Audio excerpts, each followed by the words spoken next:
Ladies and gentlemen, welcome to Let's Play King's Bounty: The Legend! I was asked to make a tips and tricks video, learning video, walkthrough video for this game. It is not the first King's Bounty, but it is the first King's Bounty of the new series. Well, this time it's not the new series because that would be King's Bounty 2, which is, in my eyes, not that good as this one is. For those of you who have played Crossworlds, Armored Princes, that kind of side, or game, this is the basic version, so there's most of the units but not all of them, most of the items not all of them. With that being out of the way, we'll be playing in the highest possible difficulty. We're playing no loading, no saving, and I'll try to make an army and a playstyle that is fit for all your playthroughs, because when you play this game, every time you start anew, all troops will be changed, all items will be changed, randomized, and all enemy heroes running around will be randomized. So it will never be the same game. So in one game, you might find the Thorn's Crown 2 times, then you make a plant army. Or you find the Spider's Belt 2 times, you make a spider army. Or you find the Silver Shield of the Dwarves 2 times, you make a dwarf army. But you can never know which one you find until very, very close to the end. Or sometimes you're lucky and you find the items pretty early. But that is not what I want to show you, because I want to show you something that is playable no matter what the game presents you with. I will show which items are good in my opinion, how I decide which items are good, which items are bad, why we're picking up, for example, leadership flags at the beginning but not chests or not scrolls, why we only start picking up gold at a certain point in the game. The reasons for all of that, and I will explain them to you as I see fit or as I use them, and I hope that you can take something, even if you're a pro, from this game with me. With that being said, we're playing Impossible, as I said, and we're playing the Warrior. Please keep in mind that in the later games, the Warrior is the one with the highest attack value, the Paladin, or the middle one, the green one, is the one with the highest leadership, and the Mage is the one with the most spell points. This is not the case here. The Warrior actually has the highest attack value against normal targets and the highest leadership. The Paladin can get a bonus against undead and demons, and the Mage can cast 2 times in the first 3 rounds, or in 3 rounds in general, and then his special ability is no longer there. So I personally, yes, the Mage is, most people say, more powerful than the other two. The Warrior is basically just better at collecting rage. He has no special ability like the Mage has that he can cast 2 times. He cannot use his rage abilities, for example, 2 times. Neither has the Paladin a special ability in that sense. He has a skill that increases damage against certain targets, but does not work if you have certain units yourself, so kind of limited. With that being said, let's pick a name, pick a symbol, and then we'll see each other on the other side. So here we go. Please keep in mind that if you start this game anew and you talk to Iron Richard, and you can skip the tutorial. You should, however, not do that for the simple reason that you can get some extras out of this 3 ways. Remember, the army you have in the beginning, if it gets killed, it's not that bad. You get a new one. You cannot practically die in this game, because every time you get beaten, you get back home and get a certain amount of money. There is some stuff you can make with this mechanic, actually. If you have got troops that you absolutely don't like, but you found on the way, you can just kill yourself and get the money worth of the troops in gold and build a better army, so that is possible. There's certain spells I want to bring to your heart, because they're very, very powerful. And that's the reason we're not collecting spell scrolls. This is my first tip. You have a certain number of spell scroll slots that you can have.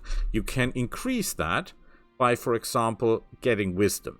However, that doesn't go very high, and you'll find a lot of scrolls. And if your scroll book, if your spell book is good, full, you can still pick up scrolls that you find on the way, but you can buy no scrolls. And there's certain spells you absolutely need to have in my eyes, and when your spell book is full, you cannot buy them. So that's not a good idea. So keep that as clean as you can. Yes, you can sell spells, but you're not getting a lot of money for it. Yes, you can put your trade skill up like hell to get more money out of this, but the problem is this costs runes, and the first rune costs 100,000, the second rune costs 200,000, the third one costs 300,000. So this goes up increasingly high. The time you buy your 10th rune, well, 10th rune blue, 10th rune green, 10th rune red, Every rune set starts with 100,000. If you buy 10 green runes, you are by about 5 to 6 million spent in coins. So this is really crazy. So for example, you say, oh, this gives bonus gold, this gives bonus gold. I buy those two abilities pretty quickly, and then I've got enough gold to buy the same amount of runes that I spent. No, you're not. You're most likely not. Even though you're playing in the highest difficulty, so the enemy is 170% stronger than he normally is, so 170% of total strength in normal, you're not getting that much more money that you can buy the same amount of runes. So for example, if you buy the trophies, the learning, and the Keeper of Light skills completely, you will spend about 13 red, 51 green, and 13 blue runes. Just try to take that into perspective. That is over 140 million gold coins. Yeah, you're most likely not gonna get this out of the skills. So this is the second tip. First tip is don't pick up every scroll until you have all the spells you want, definitely. Then you can pick up the scrolls. You can pick up as many scrolls as you like. You can have a capacity of official 5 and can carry 120 scrolls with you, no problem. Yes, no problem. But you cannot buy any until you, unless you sell so much down that you have room in your spellbook. With that being said, the skill trees. If you are playing a warrior, you get a lot of red runes. If you play, you will get over 140 red runes. If you play the paladin, you will get over 140 green runes. If you play a mage, you will get over 140 blue runes. But the other ones, the other two that that is not your class rune, you will get about 50. To build up the mage tree completely, or with the things that are good, costs about 140. Same as with the might, same as with mind. So be very, very careful. No matter if you play warrior, paladin, or mage, be very careful with your blue runes, because in order to rise and shine, in order to do all the really cool stuff in battle, you need warrior and mage and paladin, order magic 3, distortion magic 3, and chaos magic 3. Keep in mind that in the end of the game, your spells will not do the most damage. Your troops will. And your troops will if you cast the right spells that have nothing to do with spell power or with the damage itself. So, if you're not going, for example, for druids, priests, shamans, necromancers, and archmages, you will not need this skill.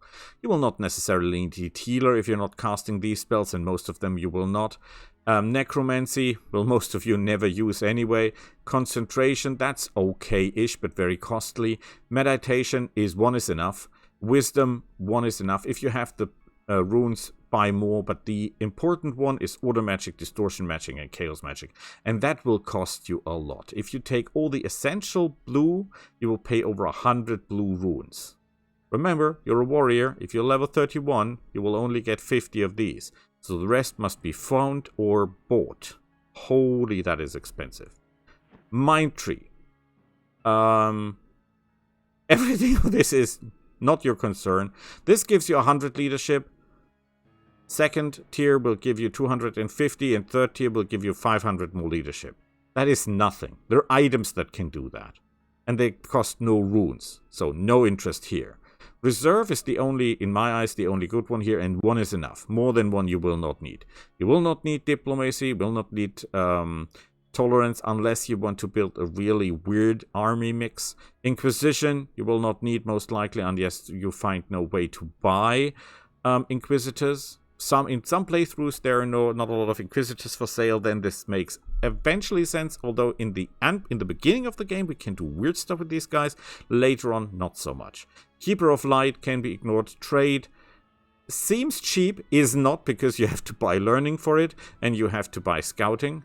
No need.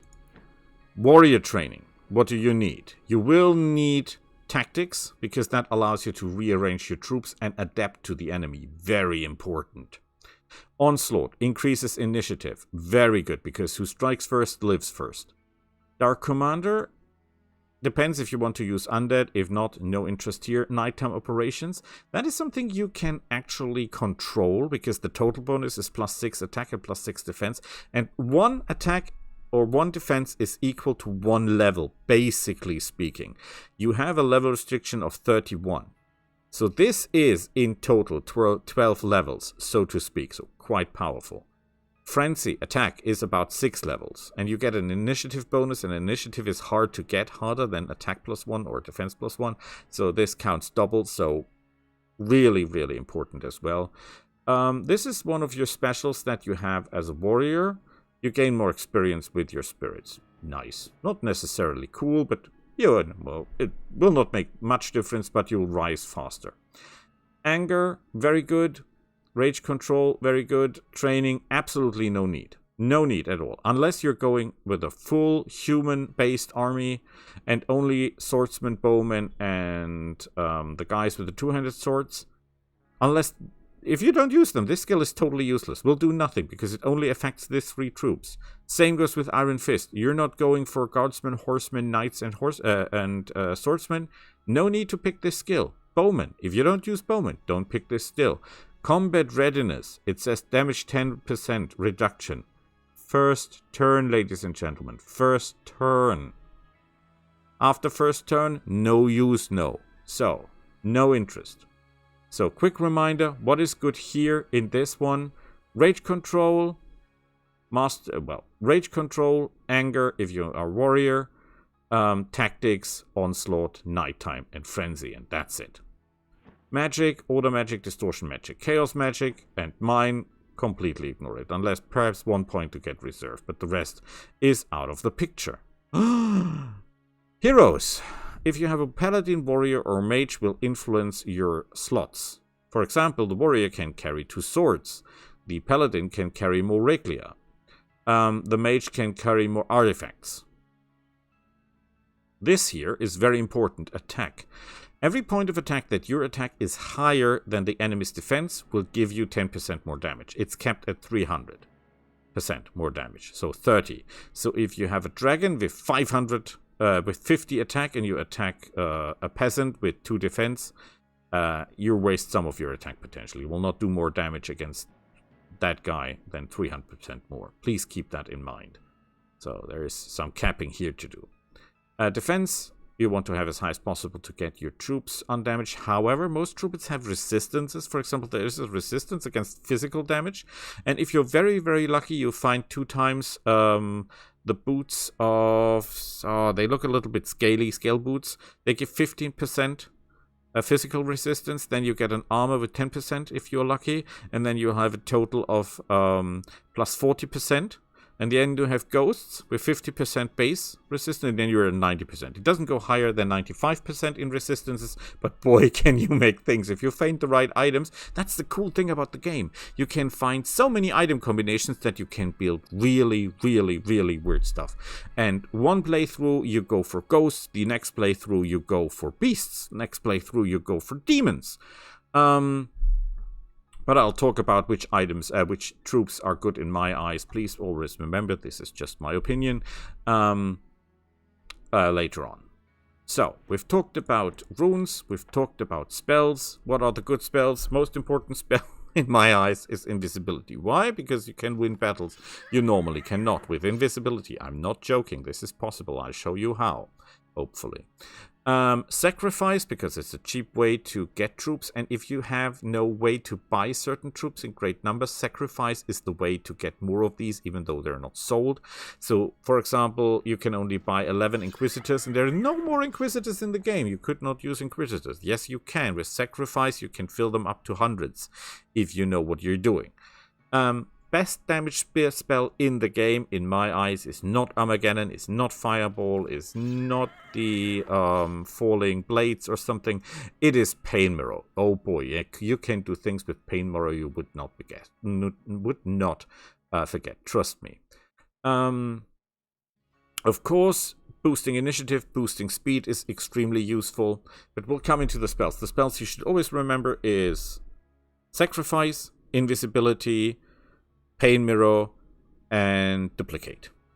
Very good. Very good indeed. You can do weird stuff with that.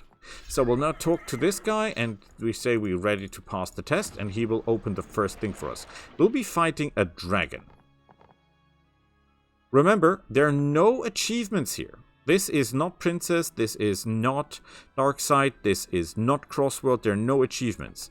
You will not get any bonuses if you fight without losses. If you lose troops, you lose troops, no problem here. We're opening everything here. When we're on the upside of the world, we'll not pick everything up immediately.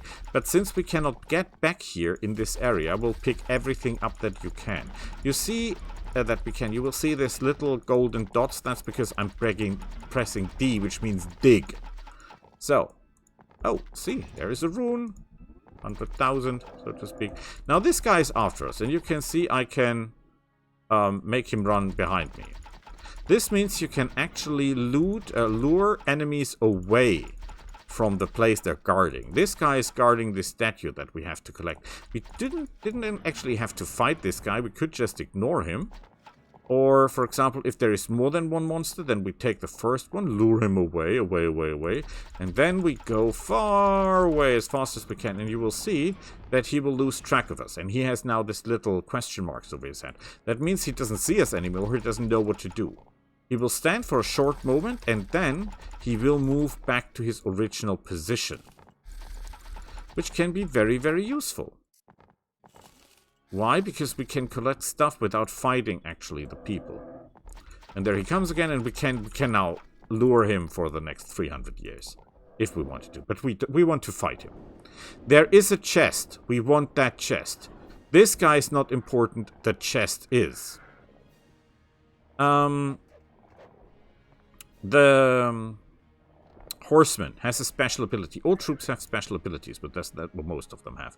So what does that mean? When you go over defense, you can see he's protected against physical and against fire damage. So 20% less damage he takes from there. You see a blue number, which is the number that he originally has, and a white number, that is his actual number with your bonuses. So you can see we get +1 from us for defense and +2 for attack. He has an initiative. 6 is really high. That means there's only a few creatures who is faster than 6. For example, he is. Because he's got 7. But that is one of the fastest. Emerald dragons, all kinds of dragons, and necromancers have about 7 or 6. And the rest is slower. You can see that he has 2 special abilities. We'll see into that later. He has this greenish thing. That means he can attack targets from 1 hex away and can pull him through. And he has this blue ball. That means he can do all area of effect damage around him and get mana for that. So if you're a mage, this is a cool dragon for you because he can produce mana for you. But back to our horseman. He has armor. That's the physical resistance, basically. Horseman, that means he does more damage if he's got space to maneuver or, well, to build up speed. And he's got fire resistance. So we'll now just poke him in the back. Most enemy only have one attack. One and only attack. Counter-attack. They can only counter-attack once. Some can do more than that. What did we do? I used the ice on him. Why did I do that? Because that will enable us to... That takes his movement away. So he's got now, as you can see, normally he has 6 movement, now he has 5 movement. Of course, that's not important. But you see, that's what we can do. We'll do no damage to him, so the mission of this guy is clear. Get me that treasure chest. We could also use him to use up his counterattack. That is totally possible as well. These guys here are specialists in dragon killing, so he will do a lot of extra damage. So, the bears... It's better if the bears get hit before they attack because they've got brutality. When he takes damage, he does double damage in return, so that's pretty cool. But it only works 1 turn. Hey, critical hit, but of course totally useless. Yeah, they hate the horsemen. Now we have an extra problem because our forces are too slow to get through to him.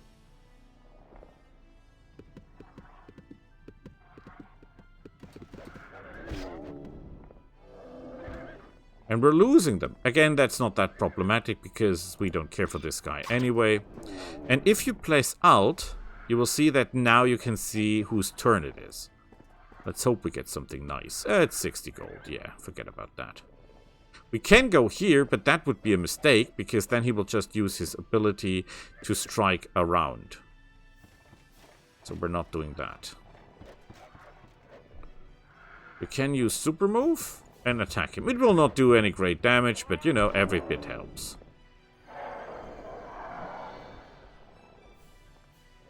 So you can see, depending on where we move, it will not attack with the horsemen now firsthand.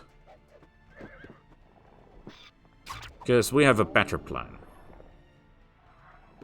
He can attack, that means he will take the counter-attack and hopefully die.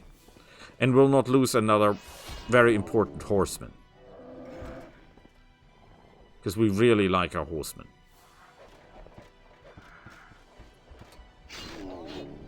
Yay, we're getting somewhere. Yeah, we cannot kill him unless we do a critical.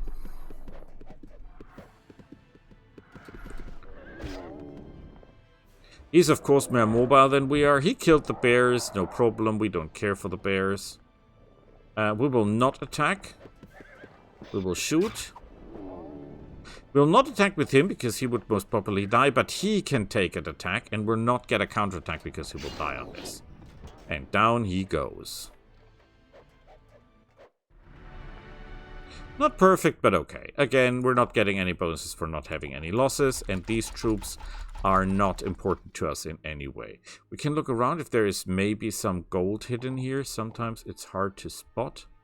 When your little hand gets silver and makes a grabbing move, that means there is something you can take.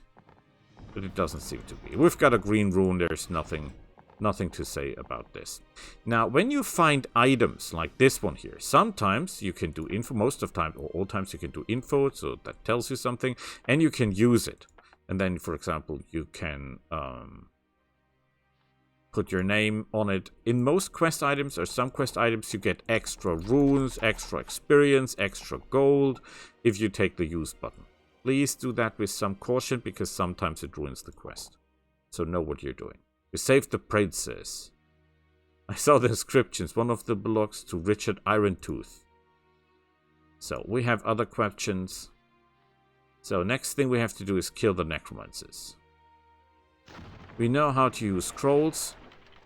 We take the scrolls because, again, if we don't take them, we will lose them.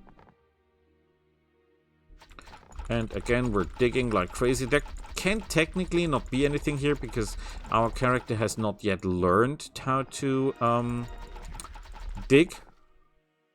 Sometimes the skeletons on the ground also guarding something. And there you can see our enemy. But we're not directly going for the enemy. We're first collecting everything we can, looking around for extras. These are the flags of leadership. Very important. Most of your leadership will come not from you, but from the flags you collect, and they're permanent. So, leadership. Did I tell about leadership? At the moment we have more leadership. You start with 110, so please keep that in mind. You might wonder why he has a good morale. Another thing here, you see this little smiling face. This is morale. The higher it goes up 3 times, the more bonus you get your attack, defense, and critical hit chance. The people are happy if they all consist of the same faction. The people are happy if they have useful or if they have persons in their midst that increase morale. And sometimes you have items that increase your morale. So this is the guy we should fight. And we will fight him. Ooh, there is a treasure. Yeah, very important. First thing we always do is we get the treasure. We see that the enemy has no ranged fighters of any kind or form. See, normally his movement is 3. We can reduce that movement if we shoot him with the arrow of frost. Now he's slower. When you look at our spell book, we can cast these spells, but scrolls are single use. So if you use it, it's gone. So we're not going to do that. Oh, look at that. He's got an attack spell. Powerful, powerful. You can look at the enemy. Not most of the enemies have no leader. heroes, you could say. This one has one, so he can cast and he can boost his troops a little bit. But no problem here. Trust me. We got this. We got this. No problem. The archers are not very useful anyway. The zombies in the basic version of the legend cannot do what most zombies in the other games can do. They cannot give you special... cannot give your troops another turn.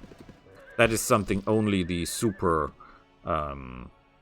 zombies in the later versions can do. Yeah, I mean... Ooh, that's gonna hurt. The longer the battle goes, the more troops we will lose to this magic stuff.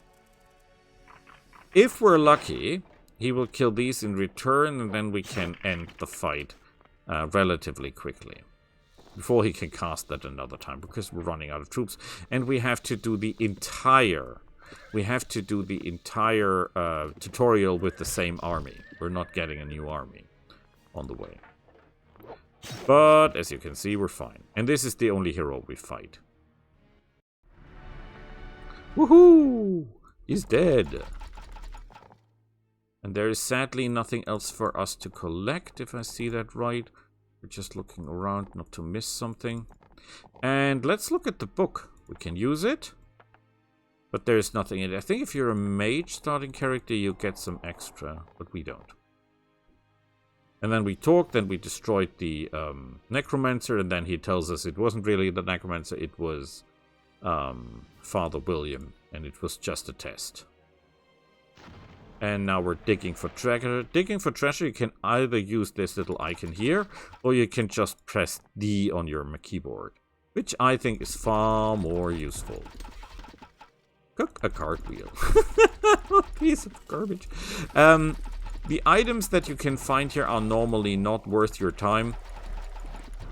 Most of them... oh, Dwarven beer is not even that bad. That is the one we're really looking for. That is the old shoe of the iron guy. Old shoe.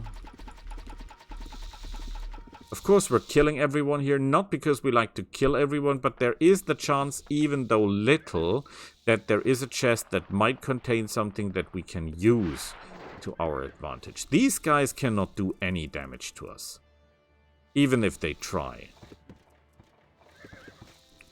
No way in hell. The one we fear the most are these poisonous spiders. Even though poison damage is not as bad as it is in the later games, it's much more nerve. Doesn't do that much damage. Keep in mind that plants, even though they're ranged fighters, not all plants are. There's 3 different plants. The Royal Thorn, which is a ranged fighter. The, what's his name? The Thorn Warrior, which is a close combat specialist, and the Thorn Hunter, which is these guys, they're ranged fighters. They all have no penalty in close combat. So most archers have a penalty when they go into close combat. They're not doing as much damage. They're not hitting as hard. These guys are hitting all the same. So you not get a bonus against these guys. We wait. Most archers do not do as much damage as they can do if the enemy is far away. Everyone has his range. I mean, not everyone. There's some creatures, some range fighters that can fire over the entire battlefield without any problems. But not all of them. These thorns, for example, they have a pretty bad range. Really bad range. We can cast spells on them, but I don't want to. I want to save our spells if we can. We'll have to sell or to use some of them anyway, and we will. But we'll try to preserve as much as we can. We're playing in the highest possible difficulty, I mind you. So there is not a lot we can do wrong here. Fear, not the worst spell there is. Not the best, but still hoping we can dig out some invisibility. We maneuver around this guy. Nothing here, nothing there, nothing anywhere. Oh, that's a lot of spiders. No problem though. They've got no range fighters. As the enemy has no range fighters and we're relatively slow, we can't just wait and let them come. Sometimes it's not the worst choice just to let the enemy come to you. Unless they have range fighters, then it's normally a very bad idea because they will shoot you to pieces on the way in. Try not to let the enemy dictate what they do to you. Good work. You will kill these. Should work perfectly. You can see every time we kill someone, we gather rage. At the moment, we cannot do anything with the rage because you need a box for that that you will find later in the game. So do not wonder if that doesn't do anything. It will all in due time. What you can do, what I would recommend you do, is the following. When you start the game, make a save the moment you appear in the training hall. So here, before you do anything, talk to anyone. Then you save, then you talk to him, say you skip the training, and go out through that door. And look what items are on sale at the beginning. Now we can open it, we get the training sword, we can tell him that we found what there is. Oh, I forgot to open the boot. Oh, damn it. Yeah, we lost the boot. The boot can be expected and you can take some coin out of it, but then he will ask about the coin and you will have to give it back. You can see that we found some items, but they're pretty bad. They're reducing our intellect. -1, -1. But the point is, we have no intellect to start with. We're warriors, so we're not losing anything. So that's fine. This is actually quite nice. +20 rage, -20 mana. We can use that later on. There is, or there should be, nothing else here in the training area.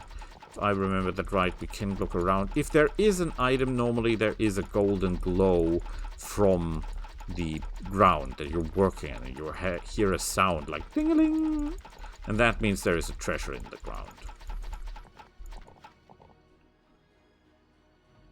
So this is King Mark. King Mark will order us to find something that has to do with taxes, and we can see the troops he sells. That is always human, so no problem here. We sell the spells that he sells, nothing special. That's the ordinary sword. Can be upgraded to a rune sword, which is +2 attack, +1, +2 intellect, if I know that right, so okay, nothing groundbreaking. Dragon's Hunter's Shield, +2 defense, 20% fire resistance. If you're building, for example, a dragon army, or if you're building a demon army, this would be interesting, because having 20% more fire resistance doesn't do anything on itself. But if you can pump it up to a 70%, 80%, then you can build an army around it against certain enemies. This is Princess Emily. She will be important in the next in the next game, which is the Armored Princess. And yeah, we can just, talk to him about everything, and he will tell a lot about the backstory. Then we looked in. These guys are also selling items. So they're selling potions of mana. This is, in my eyes, the best starting item ever for everyone that is not a mage. Because if you win 50 battles, which is pretty quick, you can get 10 magic runes. Bam! That is good. That is amazing. That is fantastic. 10 magic runes is a lot. And remember, you need over 100 of them, and you only get 50 of them by your level, so 10 is great. Here we have poison resistance if you build an army against someone who uses a lot of poison. There are different end bosses, or big bosses, or main bosses in the game, and everyone has his own kind of attack type. Building an army against certain boss mobs, especially in Impossible, that work against poison, is pretty usable. The first enemy, for example, is a giant turtle. And normally you fight him with ranged fighters and one tank. The tank just stands there, does not attack, just take the damage. And the ranged fighters do all the damage, because the turtle can retaliate against every close combat attack. So you either use range attacks, that she cannot retaliate on, or you use units that have no retaliation. which is, for example, vampires or blue snakes, royal snakes. Just as an idea. So we talk to him because he has a quest for us. We do not talk to this guy because he will put us into the arena. And if we get into the arena, oh boy, will hell break loose. This is a dwarf with a flying machine. We can get a quest for him as well. He needs special parts. Now, when we run around here, we could immediately start digging, but we're not starting to dig. No, sir, we're not. We're just looking around what they have. And he, for example, is selling scrolls, but no scrolls that we need. He has, I think, a quest for us as well. No, we don't do that. So, wants to find us something we can tell. Take this. In the beginning, when you don't have anything, you can take two things. Flax and crystals, but nothing else. Nothing. First thing we do is we stop here, talk to this guy, and buy one. Just one pirate. Why do we buy pirate? It would be even better if he sells the white pirates because they're cheaper. They're level 2 or level 1. He's level 3, so he's more expensive. Gold Hunter, which means 10% more gold. Remember, if you want to have the same effect, you have to pay one green rune and 3 more green runes and 1 blue rune and 1 red rune. So a lot of runes just to get 10% more gold, and he gives that just for 100 gold. Bought, if you ask me. Bought immediately. So now we can pick up gold as well. Because we get 10% more gold. No gold is wasted. Yes, you can technically just run around and collect all runes as much as you can and try to get money out of that. But trust me, that is not worth it. If you try to get more money by spending runes, you will not end happy. No way in hell. Because that costs more than it gives. Just trying to buy the runes back will not pay for itself. We're collecting the leadership stuff. We're collecting the pungents, or what they're called. You see that they all have red dots. Red dot, red dot, red dot, red dot. This means they're enemies. They're out for your lives. However, technically speaking, there could also be green dots, which are troops that want to join you. At the moment, we don't want anyone to join us, but if there is, keep that in mind. It is possible that these groups are bigger than your leadership, which at the moment is 404. For example, if I run into a group of 100 sea dogs, I can take them, but I cannot control them. And if I cannot control them, if my leadership is not high enough, to control them, they will run out of control and they will attack you in the battle. And they will count for the other side. Oh, I should not dig. This is an instinct for me. Just, running around and digging. But we should not be digging. Let's see what he sells. He's got a quest for us that we will take as well. And they have a warrior's helmet. And they have a battle shield. Okay. And some fish and swordsman. Not really helping us that much, but okay. These things here, by the way, can produce troops. Thorns. We talk to this guy. He has a quest for us. Hooray. We're friends with the dragon. We ask him for the fang. And we ask him what he sells. He sells robbers and pirates. Oh, look at that. We could have saved 50 golds. Just by paying... Oh, he's selling Battle Cry. That's a very good spell, but it's also a very common spell. Now you can say, Boris, we need a ship. How do we get a ship? You can buy a ship, but why would you buy one? See that? There is a chest down there. We'll not dig up the chest, because it could be scrolls, and scrolls would be bad for business. He needs the... Oh, what's it called? The... Oh, help me. The Tooth of the Dragon. That is a quest that will not have any negative effects. What do I mean by that? There are quests that will spawn enemies on the field. And you don't want to activate the quest, because if you do, you will have more enemies to fight. And why would you do that? So, we'll talk to the dragon, this one here, and he will hit his own cheek to get the tooth out. And then we have a dragon tooth. I'm not kidding, that's how it works.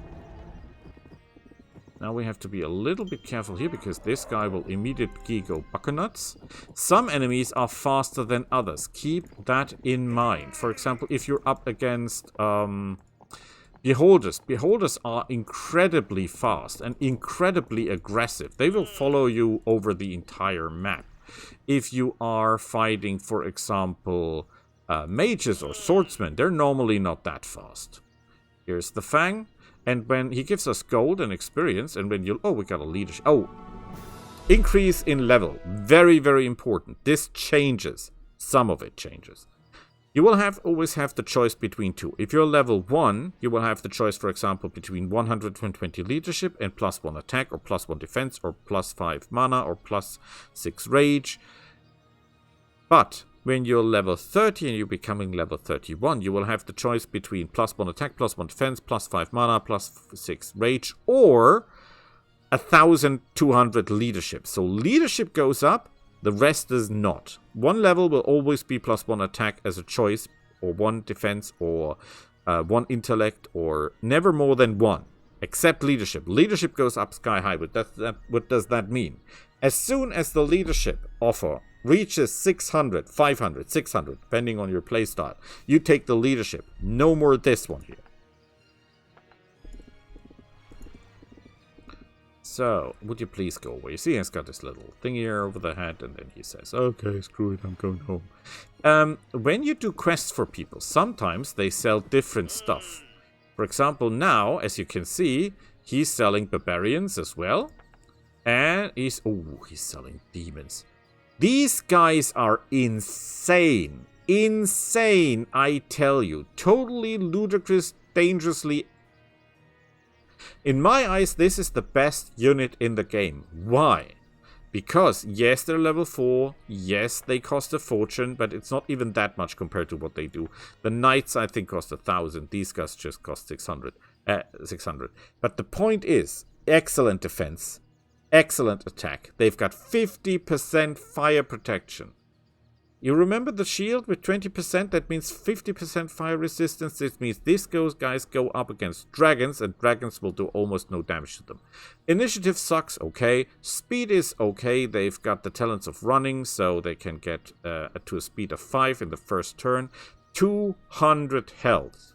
They do damage like a truck. They can do the Bloody Pentagram, which increases their initiative by 2 and the moral by 1. Wow, that means initiative 6. Yeah, we're talking horseman material here. And they can summon troops that will fight for you. Yes, they vanish after the fight, but these are people that you can just summon in the first round, send forward as sponges, damage sponges, or to intercept spells or stuff. Really great. They do 50% additional damage to creatures of level 1 to 3, which is the most enemies in the game. 50% increased damage. This is not 22 to 28. This is 50% more. Furious. They always retaliate. I tell you that most creatures only retaliate once. These does every time. Every time, like griffins. Beautiful. These guys, marvelous. Don't know your plan, but these guys should be in it. Well, not really, because elves hate them, humans hate them, basically everyone hates them except for demons and undead, because undead hate no one. That's the point. Now, before we leave, one more thing. We can buy a ship for a lot, or we can just do his quest, then we get a ship for free. Huzzah! And we get a quest on top. Isn't that beautiful? Isn't that amazing? You get a ship, not paid for it. 1,000 gold saved. Beautiful. Absolutely beautiful. We should not take chests. Should we not? Normally you should not, because when we look at our spell book, we've already got 6 spells in it. 6 scrolls in it, and we can only carry 2. So if you now, for example, find the best spell in the world, in the game, invisibility, in my eyes, or Pain Mirror, or Sacrifice, we cannot buy it. You see? Problems. problems, ladies and gentlemen. But I'll stop it here, and we'll see each other next time. I thank you for watching. If you have got any questions, whatever, just ask me. Until then, bye.